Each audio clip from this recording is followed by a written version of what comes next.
Hi friends, இன்றைக்கி நம்ம என்ன பார்க்க போகிறோன்னா ஒரு அடிப்படையான உருளைக்கிழங்கு பஜ்ஜி தான் பார்க்க போகிறோம். வாங்க எப்படி செய்கிறதுன்னு பார்க்கலாம். அதுக்கு ஒரு ரெடிமேட் பாக்கெட் மாவு எடுத்து நல்லா தேவையான அளவுக்கு தண்ணி ஊற்றி, திக்காகவும் இல்லாமல் தண்ணியாகவும் இல்லாமல் தேவையான அளவுக்கான கன்சிஸ்டன்சி வரும் அளவுக்கு நல்லா கலக்கி எடுத்துக்கலாம். இது இந்த பீட்ரு போட்டு கலக்கிறது கட்டி எதுவும் இல்லாமல் இருக்கிறதுக்காக கலக்கணும். நீங்களும் ட்ரை பண்ணி பாருங்கள். இப்போ தேவையான உருளைக்கிழங்க இந்த ஷேப்பில் வெட்டி எடுத்துக்கலாம். நாங்கள் 4 உருளைக்கிழங்கு எடுத்துருக்கோம்.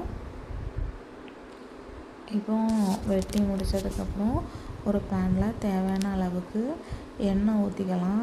எண்ணெய் ஊற்றி நம்ம அந்த உருளைக்கிழங்க பஜ்ஜி மாவில் போட்டு நல்லா முக்கி எடுத்து ஒவ்வொன்றா எடுத்து நம்ம அந்த எண்ணெய்க்கு போடணும். போட்டு அது நல்லா வேகும். வெந்ததுக்கப்புறம் மாற்றி மாற்றி போட்டு எடுக்கணும்.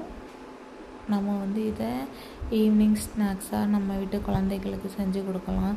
இதில் கெச்சப் வச்சு சாப்பிட்டா அவ்வளோ டேஸ்ட்டாக இருக்கும்.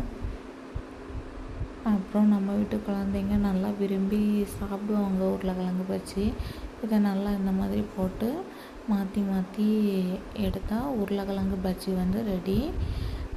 நாங்கள் எங்கள் வீட்டில் ஈவினிங் இஞ்சி டீயும் போட்டு இந்த உருளைக்கிழங்கு பஜ்ஜியும் வச்சு சாப்பிட்டோம். அவ்வளோ டேஸ்ட்டாக இருந்து இதை நம்ம தனியாக கெச்சப்பும் வச்சு சாப்பிட்லாம். அவ்வளோ டேஸ்ட்டாக இருக்கும். கண்டிப்பாக நீங்கள் ட்ரை பண்ணி பாருங்கள். ட்ரை பண்ணி பார்த்துட்டு எப்படி இருக்குன்னு கமெண்டில் சொல்லுங்கள் ஃப்ரெண்ட்ஸ்.